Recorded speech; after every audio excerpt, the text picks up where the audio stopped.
자, 이제 우리가 세 번째 단원으로 넘어갑니다. 이 시간은 우리가 죄에 대한 승리입니다.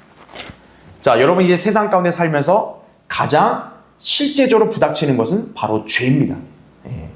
이 죄의 유혹에서 자유로울 수 있는 사람은 아무도 없어요.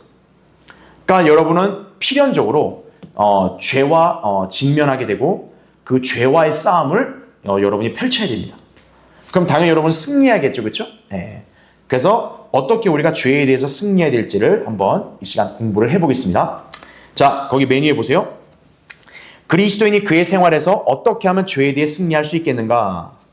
구원받은 사람이 죄와 치르는 전쟁은 너무도 치열해서 세계 대전이 주일학교 소풍 정도로 보일 정도라고 한 유명한 설교자가 말한 적이 있다는 얘기죠. 우리는 잘 알지만 이 전쟁이라는 이 단어를 들었을 때는 상당히 두렵고 무서운 거예요. 그렇죠? 왜냐하면 피 흘림과 생사가 이렇게 결정되는 거기 때문에 전쟁이라는 것은 어떻게 보면 굉장히 공포스러운 거예요. 그런데 그리스도인들이 치르는 전쟁은 그거와 비교도 안 될 만큼 굉장히 치열하고 무시무시하다는 거죠. 왜냐하면 우리가 치르는 전쟁은 바로 영적 전쟁이기 때문에 그렇습니다. 그래서 우리가 치르는 영적 전쟁에서 가장 기본적인 싸움은 바로 죄와의 싸움이라는 것을 이제 우리가 오늘 공부를 하는 거예요. 그렇죠? 그래서 이 영적 전쟁이 치열하니까 여기 한 설교자는 뭐라 하냐? 우리가 인류 역사의 1, 2차 대전이 얼마나 끔찍했어요. 그럼 비교가 안 된다는 거예요. 왜냐하면 이 영적 전쟁은 한 사람의 영원한 삶까지 좌우하기 때문에 그러는 거예요. 그 비교가 안 된다는 얘기죠. 자, 그래서 제가 거기 밑줄 친 거 보면, 그래서 영적으로 어린 그리스도인은 이 말이 잘 실감나지 않을 수 있습니다. 그렇죠? 우리가 상식적으로 보면 갓난애기는 어때요? 앞으로 세상 삶이 얼마나 참 이렇게 험난한지 모른다고요. 그렇죠? 이제 어느 정도 자라고 어느 세상에 발을 붙이고 또 부닥쳐본 어느 정도 이제 그런 성장한 이제 학생이든 청년이든 그런 사람쯤 돼야 이제 어떤 거예요? 아, 세상 삶이 만만치가 않구나. 그걸 깨닫는 거죠. 마찬가지입니다. 이 영적 전쟁이라는 게 얼마나 처절하고 얼마나 괴롭고 얼마나 무시무시한지는 영적으로 갓난아기는 몰라요. 그리고 하나님께서는 영적으로 갓난아기한테 바로 영적 전쟁을 치르게 하지 않으십니다. 부모도 그렇잖아요. 갓난아기한테 바로 세상 삶을 바로 이렇게 직접적으로 치르게 하지 않잖아요. 그렇기 때문에 영적으로 어린 성도는 아직 잘 이걸 실감 못한다는 얘기예요. 그러나 이제 여러분이 영적으로 성장해 갈 거 아니겠어요? 그렇죠? 그럴수록 이제 여러분의 인생 가운데서 죄와의 싸움은 참으로 치열하다는 것을 여러분은 깨달을 수 있을 거란 얘기예요. 자, 그럼 왜 치열하냐? 계속 보세요. 우리가 구원받았을 때 우리는 두 사람이 되었기 때문에 그래요. 아담의 형상 안에 있는 우리의 옛사람은 죄의 본성을 가지고 있는 반면 그리스도 예수 안에 있는 새 사람은 하나님의 형상을 갖고 있고 하나님의 본성에 동참을 했다란 얘기죠. 이게 이제 여러분이 구원받기 전과 그 이후의 현격한 차이예요. 구원받기 전에는 여러분은 그냥 여러분 자신 하나밖에 없었어요. 그러니까 여러분이 그냥 원하는 대로 그냥 마음대로 살았단 말이죠. 그러나 이제 구원받고 난 이후에는 어떤 변화가 일어나냐면 여러분 안에 있는 그 육신의 그런 어떤 옛사람, 그 죄의 본성은 따로 있는 거예요. 그리고 여러분 안에 예수 그리스도라는 새 사람이 형성이 된 거예요.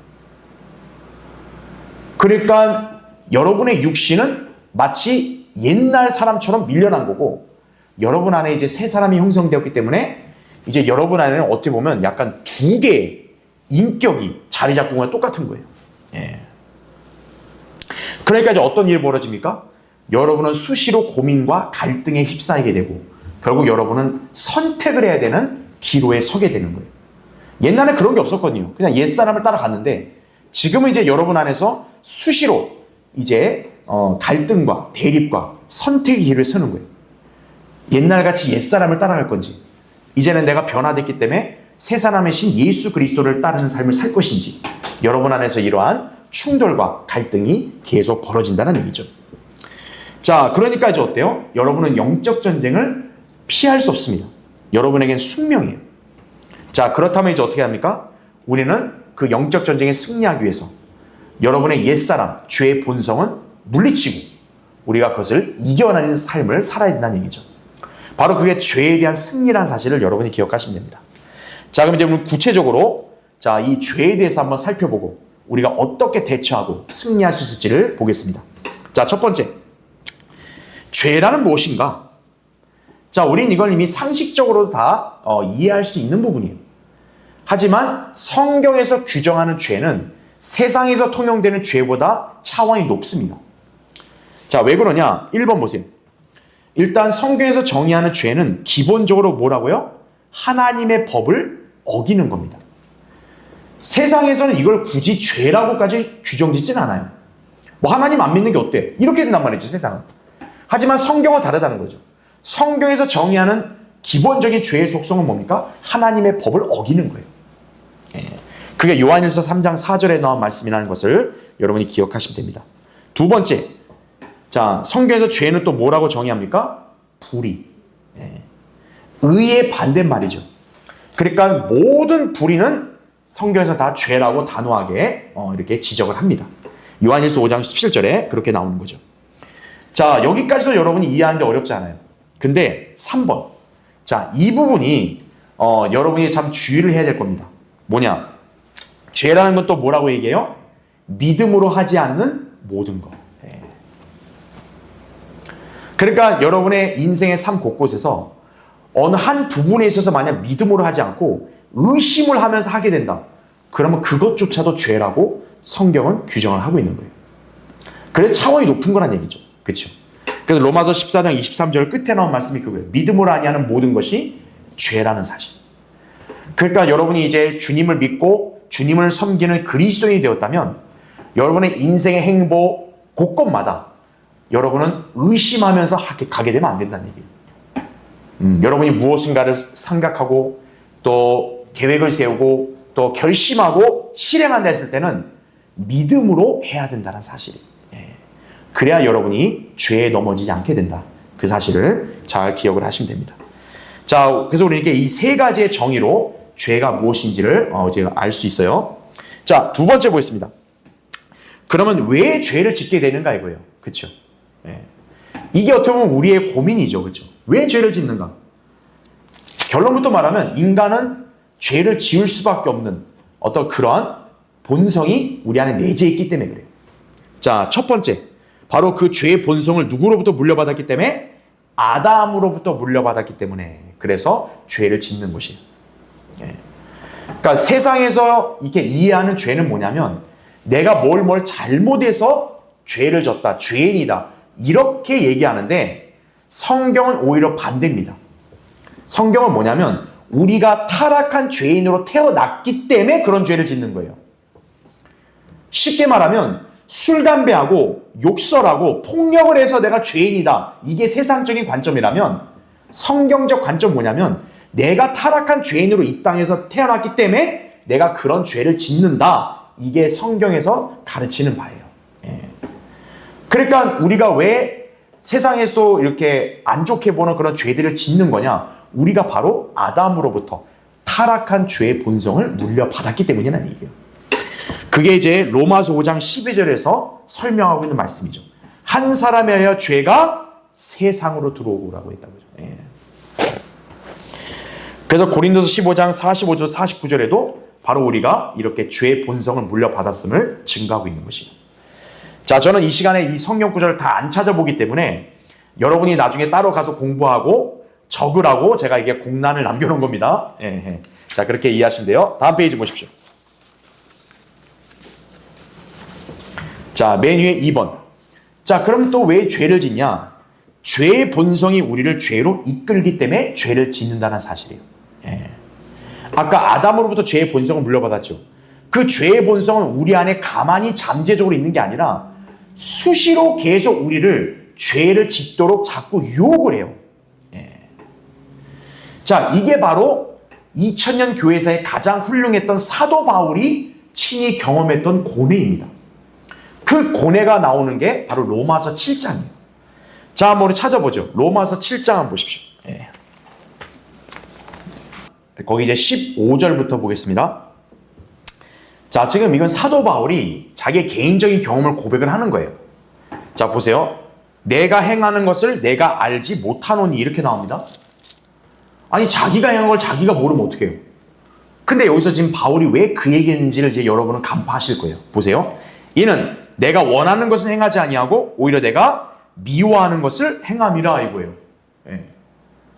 이거 마치 인격이 두 개가 있는 것 같이 보이지 않으세요? 그렇죠? 그럼 계속 보세요. 16절. 그럼 만일 내가 원치 않는 것을 행하면 내가 율법이 선하다는 것에 동의하노라. 그러나 이제는 그것을 행하는 것은 더 이상 뭐라 그래요? 내가 아니오라고 나오죠. 아니 자기가 행하는데 자기가 아니래요. 그러면 이게 이 잘못된 행하는 건 누가 하는 거냐? 내 속에 거하는 뭐라고 합니까? 죄인이라고 나오는 거예요. 자, 어떤 사람들이 오해하는 게 뭡니까? 구원받은 사람은 더 이상 죄를 짓지 않는다. 구원받은 사람은 죄와 무관하다. 이렇게 가르치는 교회들이 많은데 그거는 자기들의 착각이에요. 사도 바울만큼 가장 경건한 그리스도인이 어디 있어요? 근데 그럼 바울조차도 뭐라고 고백을 해요? 내 속에 뭐가 있다? 죄가 있다는 거예요. 그럼 바울은 구원을 잃어버린 사람이에요? 아니잖아요. 그러니까 구원받은 사람이 죄를 안 짓는다. 아, 죄를 지었으면 구원을 잃어버린다. 이것은 헛소리입니다. 예. 자, 그럼 18절 보세요. 자, 바울이 더 자세히 얘기합니다. 내 안에, 그러면서 괄호치고 뭐라 그래요? 곧 내 육신 안에는. 여러분, 이건 성령님이 우리가 헷갈리지 않도록 아주 절묘하게 이 표현을 하신 겁니다. 만약에 이 괄호에 내 육신 안이라는 표현이 없으면요, 이게 교리적으로 틀리게 될 수도 있어요. 왜요? 우리 그리스도인 안에는 누가 계세요? 예수 그리스도, 성령님이 계시는데 그분은 선하시잖아요. 근데 만약에 여기 내 육신 안이란 말이 빠져있으면 어떻게 돼요? 내 안에 선한 것이 거하지 않는 줄 내가 아노니. 그러면 성령님도 선하지 않다는 얘기가 되는 거잖아요. 그렇죠? 그래서 성령님은 우리가 헷갈리지 않도록 괄호를 쳐놓고 뭐라 그래요? 여기서 바울이 얘기한 내 안에라는 것은 내 육신 안에를 가리킨다. 내 영안이 아니에요. 내 육신 안에를 가리키는 거예요. 그러니까 그리스도인 안에도 불결한 죄가 있는 거예요. 다만 그 위치가 다르다는 거죠. 성령님은 우리 영 안에 계시는 거고 죄의 본성은 우리 육신 안에 여전히 남아있는 거고. 그렇죠? 그래서 계속 보십시오. 원함은 내게 있으나 선한 것을 어떻게 행하는 것인지는 알지 못하더라. 내가 원하는 선은 행하지 않고 원치 않은 악을 행하노도다. 이제 만일 내가 원치 않는 것을 행하면 그것을 행하는 것은 더 이상 내가 아니요 내 속에 거하는 죄인이라. 그래야 내가 한 법을 발견하노니 그것은 내가 선을 행하고자 할 때 뭐라 합니까? 악이 나와 함께 있다는 것이라. 그래서 아까 얘기했죠. 그리스도인은 수시로 갈등과 선택의 길에 설 수밖에 없다고. 그렇죠? 여러분 안에 있는 속사람, 새사람은 여러분에게 선한 것을 명령하고 지시합니다. 이거 해야 된다. 여러분의 변화된 양심도 그걸 동의해요. 근데 문제가 여러분의 육신이 딴지를 걸어요. 야, 그거 피곤하잖아. 아, 뭐하러 그걸 그렇게 하냐. 아, 그냥 옛날처럼 이렇게 놀면 좋잖아. 뭐하러 가서 주일날 예배드리고 뭐하러 와서 무슨 뭐 헌신하고 뭐 복음 전하고 성역 공부하고 뭘 피곤하게 그래. 그냥 일요일날만 뭐 교회 가고 나머지 시간을 또 널 위해 쓰자. 이게 죄의 본성이 자꾸 이렇게 강요하는 거죠. 그러니까 사도 바울이 얘기한 대로 뭡니까? 그리스도인은 선을 행하고자 하는 새 사람과 악을 행하고자 하는 옛 사람을 동시에 보는 거예요. 그러니까 여기서 이제 바울이 고뇌에 빠지는 거죠. 그래서 바울조차도 어떤 거예요? 내가 선을 원하는데 자꾸 악을 행하는 자기 모습을 보게 되는 거예요. 그래서 23절을 보세요. 22절에는 내가 속사람을 따라 하나님 법을 즐거워하나. 아까 얘기했죠? 근데 내 지체들 속에 있는 이 지체들이 육신 아니겠어요? 그렇죠? 또 하나의 법이 내 생각의 법과 싸워 나를 내 지체들 속에 있는 죄의 법에게로 사로잡아 하는 것을 보는도다. 이렇게 나오죠. 바로 이것이 그리스도인이 죄를 짓게 되는 원인이에요. 이게. 그러니까 그리스도인이 죄를 안 짓는다는 것은 그건 자기가 지금 착각에 빠져 있는 거예요. 성경을 제대로 보질 않은 거예요. 그래서 24절에 이렇게 얘기하죠. 오, 나는 비참한 사람이로다. 누가 뭐라 합니까? 이 사망의 몸에서 나를 구해낼 것인가 이렇게 나오는 거예요. 그러니까 우리의 몸은 마치 뭐와 비슷하냐면 감옥과 비슷한 거예요. 여러분의 변화된 새 사람, 또 여러분의 구원받은 혼은 지금 육신이라는 감옥에 갇혀 있어서 자유롭지를 못한 거예요. 예. 그래서 바울이 자기를 비참한 사람이라고 얘기를 한 거예요. 예. 그러니까 여러분이 이 육신에서 장막에서 벗어나기 전까지는 어때요? 여러분은 죄로부터 자유로울 수가 없는 거예요. 항상 맞닥뜨리게 되고 항상 갈등하게 되고 그리고 그것을 짓지 않으려고 싸워야 되고 싸울 때 치러야 될 고통, 대가는 크고 그런 걸 여러분의 인생에서 계속 경험할 수밖에 없다는 거죠. 그게 바로 죄에 대한 싸움, 영적 전쟁이라는 사실을 여러분이 기억하셔야 되는 거예요. 그렇죠? 자, 그럼 이제 밑에 3번 보십시오. 자, 우리는 요한일서 2장 15절 16절에서 말하는 세 가지 영역에서 유혹으로 인해 죄를 짓는다 이거죠. 예수님께서도 이 세 가지 영역에서 시험을 당하셨지만 히브리서 4장 15절에 나와 있는 대로 죄는 없으셨다라고 나옵니다. 자, 이건 제가 예전에도 한번 성경 공부할 때도 설명드렸기 때문에 여기서 간단히 여러분에게 다시 한번 설명드리면 요한일서 2장 15절 16절의 말씀 뭡니까? 세상도 세상에 있는 것들도 사랑하지 말라는 거죠. 누구든지 세상을 사랑하면 아버지를 사랑함이 그 안에 있지 않다고 나옵니다. 오늘날 배교한 교회들, 가짜 교회나 가짜 목사들은 오히려 이 말씀을 부정하죠. 왜요? 그들은 세상과 어울리려고 하잖아요. 세상으로 깊숙이 들어가서 관여하려고 하잖아요. 아, 하나님 사랑할 수 있어. 내가 세상에서 이렇게 해도. 하지만 성경은 절대 그렇지 않다고 나오죠. 누구든지 그 세상에 대해 마음을 두고 사랑하게 되면 아버지를 사랑함이 사라지는 거예요. 그 이유를 16절에서 말씀하는 게 뭐냐? 바로 제가 그 교환에다 표기해 놨죠. 세 가지입니다. 세상에 속한 모든 것들이 다양해도 성경은 다 이 세 가지 영역에 포함된다고 말씀하고 있는 거예요. 거기 밑에 괄호 1번에 가장 먼저 뭐가 나옵니까? 육신의 종욕. 두 번째는 뭡니까? 안목의 종욕. 세 번째는 뭐예요? 생의 자랑이다 이거죠. 예. 그러니까 세상에 온갖 잡다한 것들 얘기해도 다 뭐냐? 성경에서는 이 세 가지 영역에 다 들어간다는 거예요. 그 말인즉 이 세 가지 영역을 이겨내면 어떤 거예요? 그 사람은 죄와의 싸움에서 승리하는 거예요. 그 본을 보여주신 분이 바로 누구냐? 예수 그리스도라는 사실이에요. 예. 여러분, 예수님이 이 땅에서 마귀에게 시험 받을 때 몇 가지 시험 받으셨나요? 세 가지죠. 왜 세 가지 시험 받으셨을까요? 바로 그게 이 세상에 속한 육신의 종욕, 안목의 종욕, 생의 자랑을 대표하기 때문에 그런 거예요. 예. 그러니까 예수님이 그 세 가지 시험을 다 이겨내셨다면 뭡니까? 그분은 죄에 승리하셨다는 것이 입증이 되는 거예요. 그래서 예수님이 막 여러 가지 시험 받은 게 아니라 마귀로부터 세 가지 시험을 받으신 거예요. 그 세 가지 시험의 성격이 어디에서 드러나냐면 바로 이브가 선과 악의 지식의 나무의 열매를 봤을 때 그 묘사하고 딱 어우러지는 거예요. 자, 거기 보시죠. 괄호 1번. 일단 요한일서 2장 16절에는 육신의 정욕이 나왔죠. 자, 이 육신의 정욕은 뭐와 똑같냐? 이브가 창세기 3장 6절에서 선과 악의 지식의 나무가 어떻게 하다고 이렇게 표현을 해요? 먹음직스럽다라고 표현합니다. 자, 이브가 선과 악의 지식의 나무 열매를 왜 봅니까? 사탄의 유혹에 걸렸기 때문에 보는 거죠. 그때 이브가 그 하나님께서 먹지 말라고 명령했던 금지된 열매를 처음 봤을 때 묘사가 뭐예요? 먹음직스럽다. 이게 바로 육신의 정욕에 해당이 되는 거예요.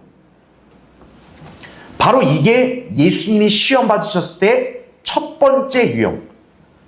빵을 뭐로 해요? 아니, 돌을 뭐요? 빵이 되게 하라는 바로 그 시험에 해당이 되는 거예요. 예. 그러니까 여러분은 왜 예수님이 이런 시험 받았는지를 잘 아셔야 됩니다. 바로 육신의 정욕을 대표하는 거예요, 그게. 예. 그래서 이분은 금지된 열매를 먹음직스럽게 여긴 반면 예수님은 어때요? 배가 고프신 와중에도 이렇게 돌을 빵이 되게 하는 능력이 있음에도 불구하고 그 유혹을 물리치신 거죠. 그러니까 이분은 이 육신의 정욕을 넘어간 거지만 예수님은 그거를 물리치신 거다 이거죠. 예. 자, 바로 2번. 두 번째 유형. 안목의 정욕. 여러분, 안목이 뭡니까? 눈이에요. 눈으로 보이는 거에 따라 어때요? 죄가 들어오는 거예요. 자, 이분은 그 금지된 나무의 열매를 봤을 때 두 번째 뭐라고 표현합니까? 눈으로 보기에 즐거웠다라고 표현이 나옵니다. 예. 그러니까 눈을 즐겁게 해주는 거예요. 그래서 그 안목의 정욕에 넘어가 버린 거죠. 자, 예수님은 이 안목의 정욕을 어떻게 시험받았냐? 바로 마귀가 예수님을 높은 산으로 데려가서 세상의 왕국을 다 보여줍니다. 여러분, 사람이 왜 높은 데를 좋아하겠어요? 높은 데서 이 아래 세상을 보면 되게 화려해 보이거든요. 그게 바로 우리 인간의 눈을 즐겁게 해주는 안목의 정욕이 되는 겁니다. 그렇죠? 성경의 말씀이 뭡니까? 몸에 비친 눈이라 그랬어요. 인간이 죄를 생각하는 게 바로 어디에서 들어오냐? 눈으로 보는 거에서 들어오는 거예요. 텔레비전, 영화, 그냥 온갖 안 좋은 그런 작품들, 그런 것들을 다 눈으로 보는 순간 어때요? 딱 정욕, 쾌락, 온갖 그런 죄악들이 딱 내 안에 자리 잡게 되는 거예요. 그래서 우리 눈으로 보는 걸 주의하라고 성경이 경고를 하는 거죠. 그렇죠? 예. 그러니까 지금 마귀는 예수님께 어때요? 세상의 왕국 얼마나 찬란해 보이겠어요? 그걸 보여주면서 한 가지 제안합니다. 나한테 경배하면 내가 그걸 주겠다라는 거죠. 이미 눈이 즐겁다 보니까 어때요? 일반 사람이면 그걸 따를 만도 해요. 하지만 예수님은 과감하게 거부하셨죠.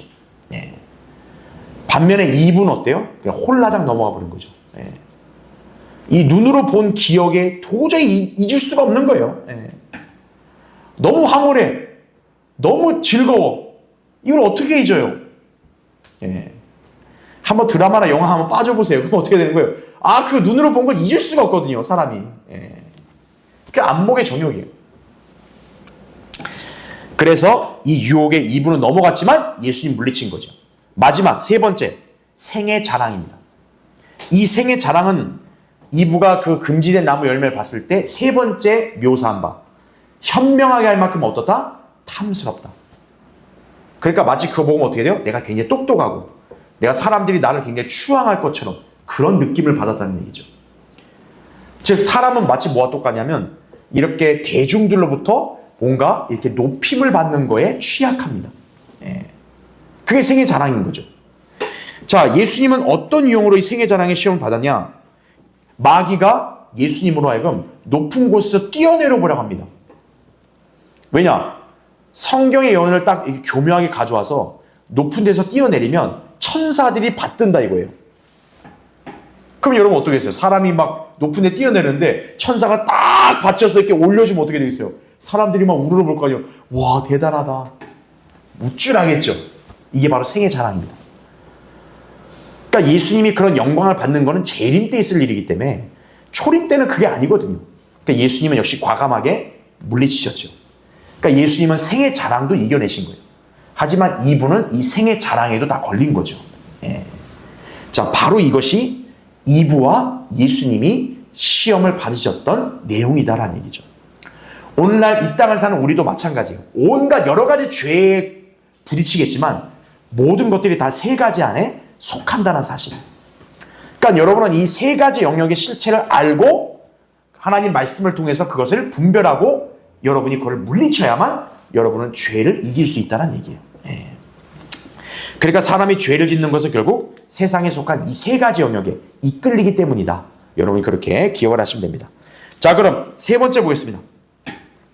자, 하나님께서는 우리의 죄를 어떻게 보실까요? 자, 구원받지 않은 사람과 구원받은 사람을 하나님은 다르게 보세요.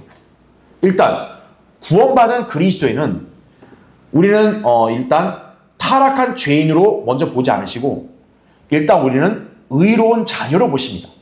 왜요? 우리의 죄는 이미 어디서 심판을 받았기 때문에 갈보리에서 심판을 받았기 때문에.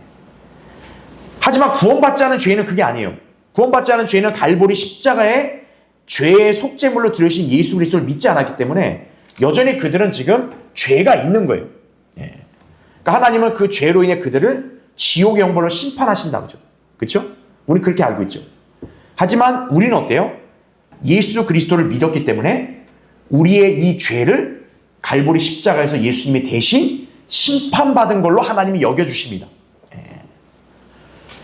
그래서 일단은 하나님께서 우리를 의인으로 다 칭하시는 거예요.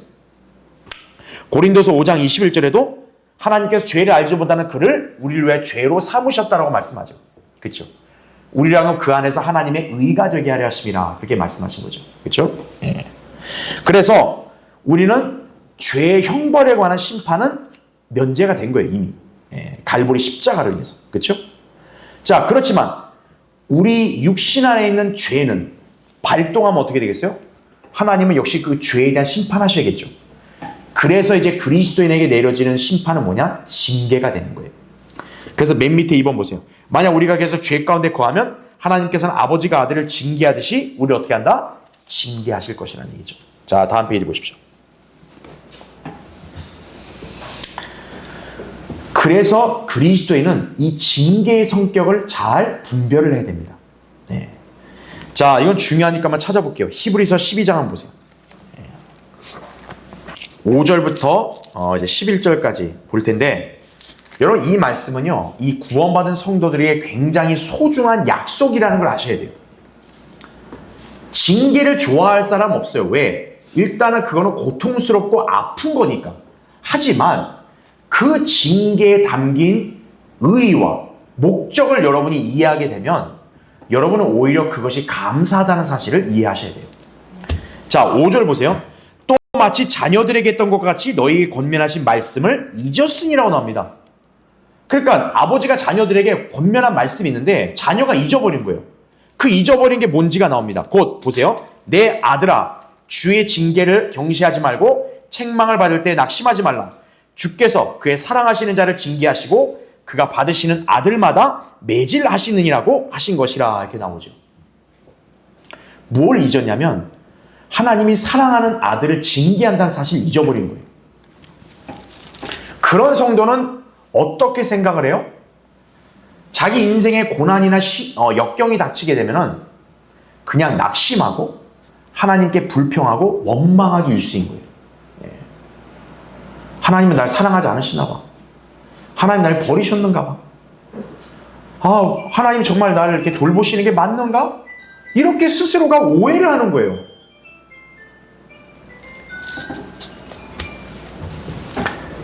자, 왜 오해를 할까요? 그게 하나님이 그 사람을 버렸다는 그런 표식이 아니라 지금 그 자녀를 사랑하기 때문에 더 나은 방향으로 인도하기 위해서 일깨워 주려고 주는 그런 고난과 각성인데 그걸 모른다는 얘기예요. 예. 그러니까 지금 다시 한번 상기시켜 주는 거예요. 그리스도인들 가운데 정말 이해하지 못하는, 예기치 않은 고난과 위기가 닥쳐서 본인이 굉장히 괴로워하고 있다 이거예요. 그러니까 왜 하나님이 나에게 이런 것을 주셨는지를 모르고 있는 거예요. 그러면서 하나님의 사랑과 돌보심을 막 의심하기까지 한다는 얘기죠.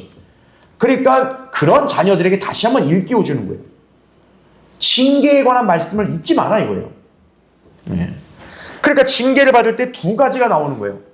어떤 사람은 아프다, 괴롭다 그러면서 그냥 낙심해 버리는 사람이 있는 반면에 어떤 사람은 징계를 그냥 대수롭지 않게 여기고 무시해 버리기까지 하는 거예요. 에휴, 뭐 살다 보면 뭐 고통스러운 있는 거지 뭐. 뭐 이게 뭐 하나님과 무슨 관계가 있겠어 그냥. 뭐 살다 보니까 이렇게 그냥 또 이렇게 어려운 일이 닥치고 내가 힘들고 이런 거지. 나는 뭐 문제 없어. 이렇게 경시한 사람이 있는 거예요. 둘 다 잘못됐음을 지금 가르쳐 주고 있는 거예요. 징계가 왔다. 내 인생에 고난이 왔다. 그러면 하나님께서 나에게 뭔가 신호를 보내신다는 걸 아셔야 돼요. 이 신호는 절대 부정적인 게 아니에요. 지금 내가 모르고 있는 무언가를 하나님은 나에게 일깨워 주시기 위해서 뭔가 이런 약간의 고통을 주시는구나. 이렇게 이해하면 된다는 얘기죠. 바로 주님은 우리를 사랑하니까 그렇게 하신다는 거예요. 그러니까 여러분 인생에 고난이 온 것은 하나님이 지금 나를 외면하시거나 무관심한 게 아니라 나를 사랑하셔서 지금 뭔가 나를 가르쳐 주려고 하는구나. 이렇게 이해하시라는 얘기예요. 그걸 지금 여기서 말씀하고 있는 거예요. 그래서 7절에 이렇게 나오잖아요. 너희가 징계를 견뎌내면 하나님께서 너희를 어떻게 한대요? 아들들로 대우하실 것이니 아버지가 징계하지 않는 아들이 어디 있느냐? 모든 사람들이 참여하는 징계를 너희가 받지 않는다면 너희는 아예 뭐라고 단정해요? 사생아, 친아들이 아니다 이거죠. 왜냐? 사랑이 없거든요.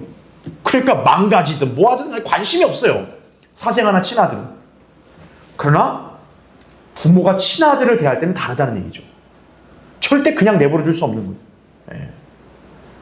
그러니까 가슴 아파도 징계해야 돼요. 하지만 징계를 잘 의미를 알고 순종하면 어떤 거예요? 징계 끝나면 다시 보듬어 주는 거죠. 얘 아팠지? 그게 부모의 마음 아니겠어요? 아버지 하나님 우리를 대할 때도 그렇다는 얘기예요. 그치?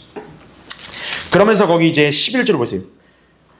10절 보세요. 그들은 정녕 자기들이 옳다고 생각한 대로 며칠 동안 우리를 징계했지만, 여기서 그들은 육신의 아버지를 말해요. 그러니까 인간 아버지는 어때요? 화풀이를 하고 때로는 잘못 징계할 수도 있어요. 하지만 우리 하나님은 그렇게 안 하는 거죠. 하나님께서는 뭐를 위해서요? 우리의 유익을 위하시고 또 우리로 그분의 거룩하심에 참여자들이 되도록 하시느니라 이거죠. 예. 우리가 뭔가 지금 거룩하지 못한 부분이 있기 때문에 거룩한 자녀로 다시 만들기 위해서 징계한다는 얘기예요. 그래서 11절 나온 말씀 뭡니까? 징계가 당시에는 즐겁지 않고 슬픈 것 같은 아니죠. 그렇죠. 그 순간에 고난을 누가 좋아하겠어요? 당연히 아픈데, 힘든데. 하지만 후에 그로 인하여 훈련된 자들에게는 어떻게 한다? 화평한 의의 열매를 맺느니라. 이것이 나오는 거죠. 예. 바로 여러분이 이것을 아셔야 됩니다. 나도 모르는 하나님 보시기에 뭔가 과오나 점과 흠이 있다면 징계로 그걸 바로잡아 주시는구나. 그렇게 여러분이 이해하시면 되는 거예요. 그러니까 하나님께서 구원받지 않은 죄인은 어때요? 일일이 징계 안 하세요. 왜? 자녀가 아니니까. 그러니까 나중에 진노의 심판을 당하게 하면 그만이에요. 하지만 자녀는 달라요. 자녀는 진노의 심판을 받지 않기 때문에 어떤 거예요? 징계를 통해 바로잡으시는 거예요. 네. 하나님은 우리의 죄를 그렇게 보신다는 것을 여러분이 이해하시면 되는 거예요. 그 다음에 3번. 하나님께서 우리가 무엇으로 심든지 어때요? 심은 대로 거두게 하신다. 이거는 불변하는 절대적 법칙이에요. 콩 심은 데는 뭐가 나야 돼요? 콩이 나지 팥이 안 난다고요. 그렇죠? 아무리 하나님의 자녀라도 어때요? 자신의 건강을 해치는 나쁜 습관의 죄를 지면 건강을 잃게 되는 거예요. 그거는. 네. 하나님의 자녀라고 면제가 되는 게 아니에요. 그리스도인이 술, 담배를 한다 이거예요. 그럼 어떻게 돼요? 자기 폐와 간이 망가지는 거죠. 그거는. 그리스도인이 맨날 그 몸에 안 좋은 패스트푸드나 해갖고 이런 것만 먹어봐요. 그럼 자기 몸 망가지는 거예요. 예. 심는 대로 거두게 된다는 사실을 아셔야 돼요. 예. 그러니까 그거는 하나님이 우리를 잘못돼서가 아니에요. 내가 잘못했기 때문에 그러는 거죠. 예. 그렇게 우리가 이해하면 된다는 얘기죠. 자, 그럼 이제 네 번째 보겠습니다. 죄를 이기려면 어떻게 하는가? 죄를 이기려면. 예. 이게 중요합니다. 자, 먼저 1번 보십시오.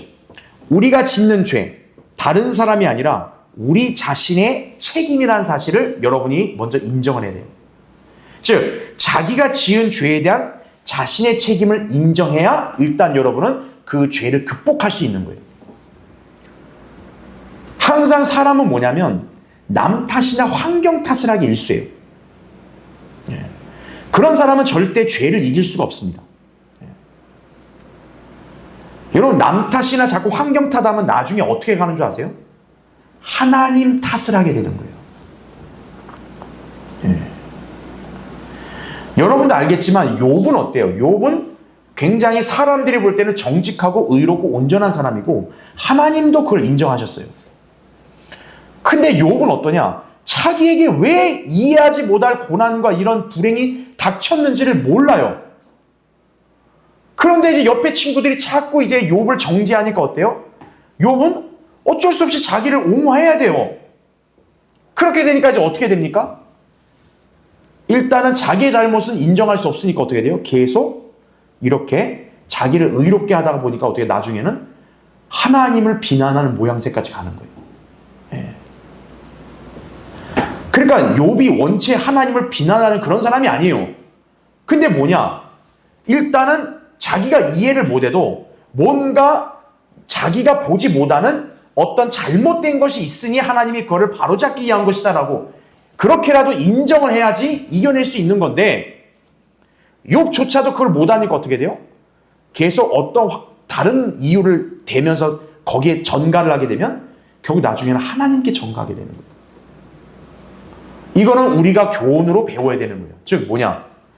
죄를 어떤 형태로 내가 짓게 됐으면 그거는 내가 잘못한 거, 내가 죄 지은 것은 일단 나의 책임이라고 딱 전적으로 먼저 시인을 해야 돼요. 잠언 28장 13절도 자기 죄들을 자백해야 자비를 얻는다고 말씀하는 거예요. 근데 인간은 항상 뭐냐면 환경과 다른 사람에게 항상 원인을 찾으려고 그래요. 그러면 결코 죄를 이길 수 없어요. 여러분이 계속 그렇게 하게 되면 나중에 어떻게 돼요? 여러분은 나중에는 하나님 탓도 하게 되는 거예요. 그럼 어떻게 되는 거겠어요? 하나님, 결국 내가 이 사람하고 살고도 이 사람과 관계 맺고 이래서 내가 죄진 거 아니겠어요? 이렇게 돼버리는 거예요, 결국에는. 내가 이 사람 때문에, 내가 이 환경, 결국 내가 왜 이렇게 왔겠어요?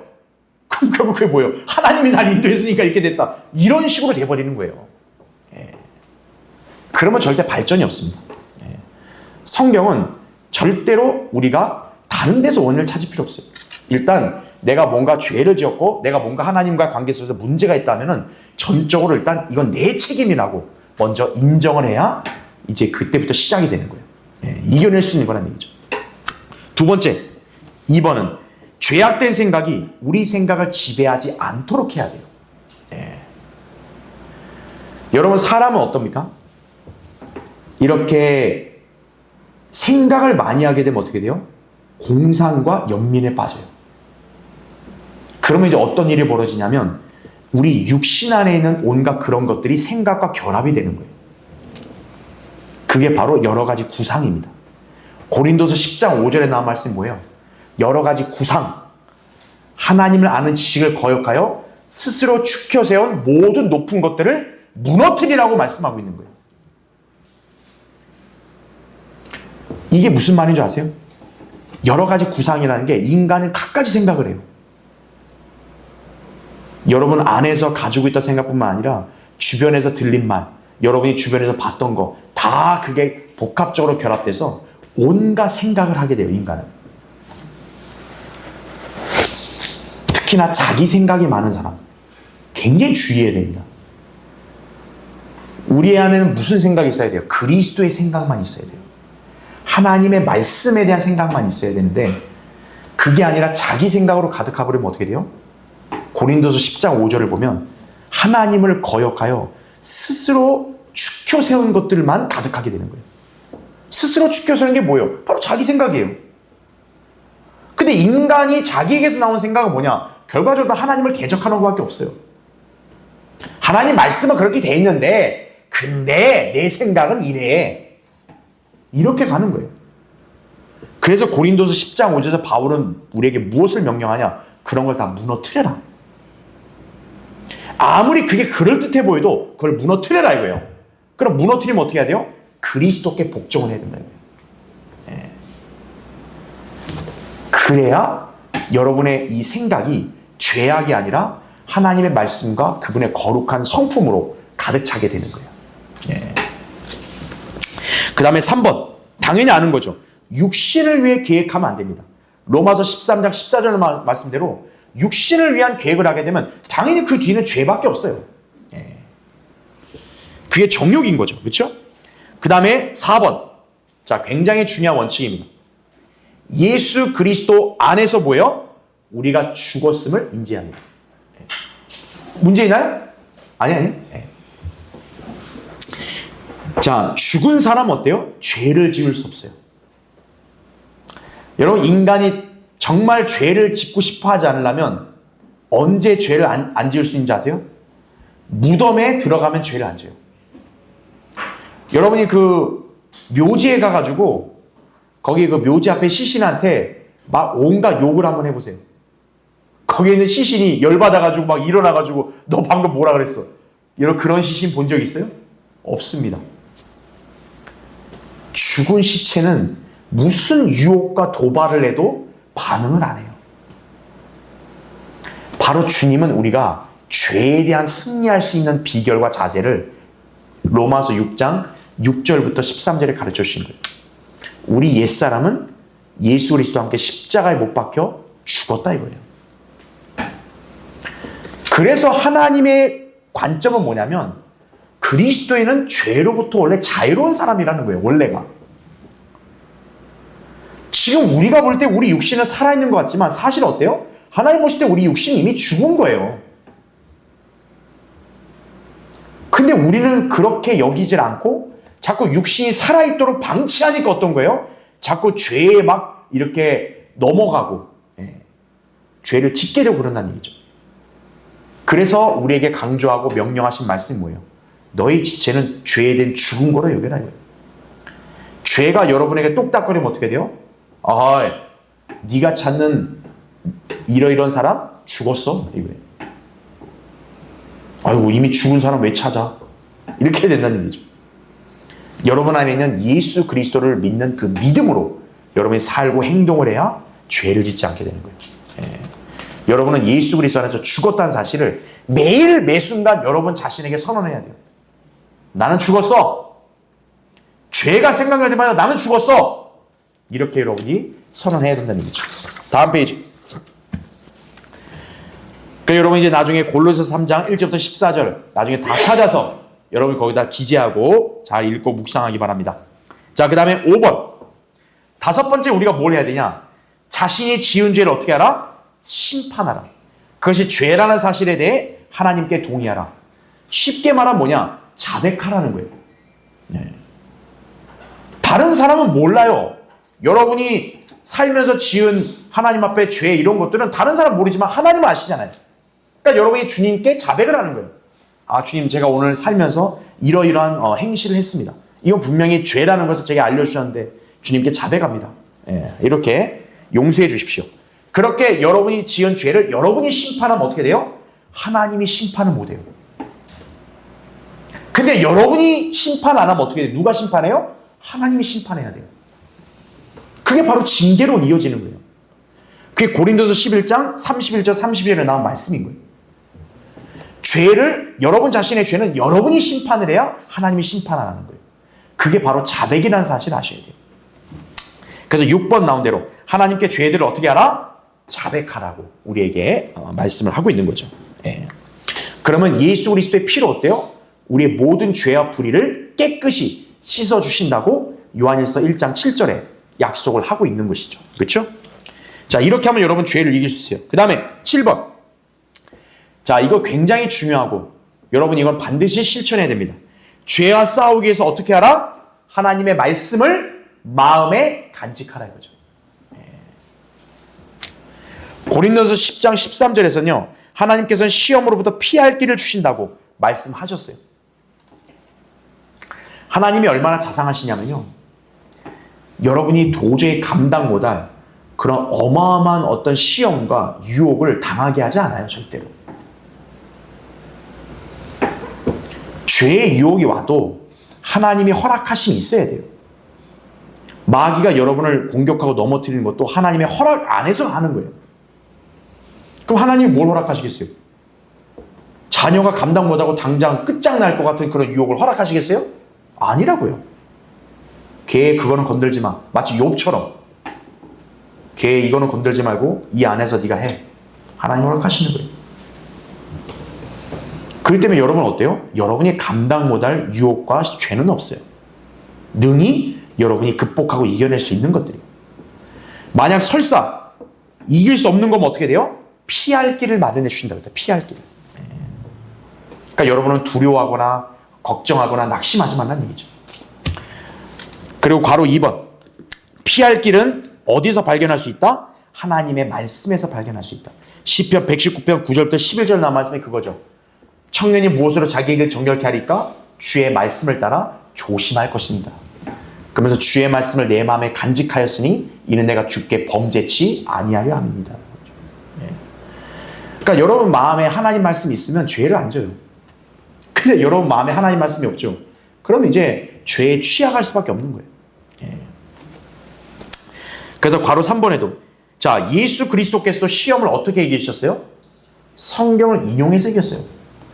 예수님이 마귀한테 야 일로 와봐. 너 나랑 좀 이렇게 앉자. 이렇게 안 하셨다고요. 그냥 기록되었으되 그 말씀 한 구절로 물리쳐버린 거예요. 그래서 괄호 4번. 우리의 삶에서 죄를 극복하는 유일하고도 확실한 방법은 하나님의 말씀의 능력에 의지하는 것이다. 마음에 간직한 하나님의 말씀을 잘 기억하세요. 당신의 삶에 어떻게 하라? 적용하라 이거예요. 여러분 하나님 말씀을 왜 듣고 공부하세요? 여러분이 그 지식을 그냥 여러분 안에서 아는 차원에서 끝나면 아무 의미 없어요. 왜? 그건 아무도 안 알아줘요. 하나님 말씀 왜 공부하는 거예요? 여러분의 삶에 그 말씀을 실천하라고 알게 하시는 거예요. 그래야 여러분이 죄와의 싸움에서 무너지지 않고 승리할 수 있는 거예요. 괄호 5번. 우리가 싸우는 싸움을 믿음으로 승리하게 해주시고 우리에게 힘과 위로와 은혜를 주시겠다고 하신 하나님의 약속을 신뢰해야 한다는 얘기예요. 하나님께서 우리가 그리스도 안에서 승리할 수 있게 해주시겠다 약속하셨어요. 하나님의 위로와 은혜와 도우심이 없는데 우리가 어떻게 승리합니까? 그러니까 하나님은 그걸 주시겠다는 거예요. 그러니까 여러분은 그런 하나님을 신뢰하고 죄에 대해서 무서워가지고 꽁무니 빼고 이게 아니라 기꺼이 의연하게 대처하고 맞서 싸우라는 거예요. 이겨낼 힘을 주신다는 사실이죠. 그렇죠. 자, 그래서 다음 페이지. 그래서 요한일서 5장 4절에 나온 것도 뭡니까? 세상을 이기는 승리는 이것이니 곧 우리의 믿음이라고 말씀하는 거죠. 여러분이 하나님께 대한 그 믿음을 가지고 있다면 하나님께서는 여러분이 세상을 이긴다라고 분명히 보증하신 거예요. 자, 그렇게 기억하시면 되고 나머지 걸 참조하시고요. 괄호 6번 마지막 뭡니까? 성령님의 능력 가운데 행해야 한다는 거예요. 아까 얘기했죠. 우리는 육신과 성령 안에서 이제 택해야 돼요. 내가 어디 안에서 행할 것인가. 육신 안에서 행하면 죄를 짓는 거예요. 성령 안에서 행하면 어떤 거예요? 육신을 거부하니까 죄도 멀리하게 되고 성령의 열매 맺는 삶을 살게 되는 거예요. 그러니까 나머지 뭐 갈라디아서 5장 16절부터 25절, 로마서 8장 1절부터 8절 여러분이 잘 찾아서 그렇게 기재하시고 공부하시기 바랍니다. 자, 결론. 죄 많은 세상이 미치는 엄청난 영향력에서 우리 자신을 지켜야 돼요. 죄와 연관된 일에 연루되지 말아야 해요. 물론 구원받지 못한 사람들을 구령하기 위해서 그들과 만날 수 있어요. 여러분이 세상과 담싸라는 게 아닙니다. 세상에 나가서 여러분 열심히 일하고 사람들에게 모범이 되고 그리스도를 나타내야 돼요. 그러나 그들의 죄에는 연루되거나 참여하지 말라는 거예요. 그들이 그렇게 하는 것은 그들이 하는 거예요. 세상에 속한 그들이 하는 거지 하나님이 속한 나는 그걸 하는 게 아니에요. 세상의 방법들을 따르는 데서 성별해서 여러분 모두가 주 예수 그리스도를 따라야 한다는 사실 잘 기억하시기 바랍니다. 자, 다음 시간에 그래서 이어서 하겠습니다.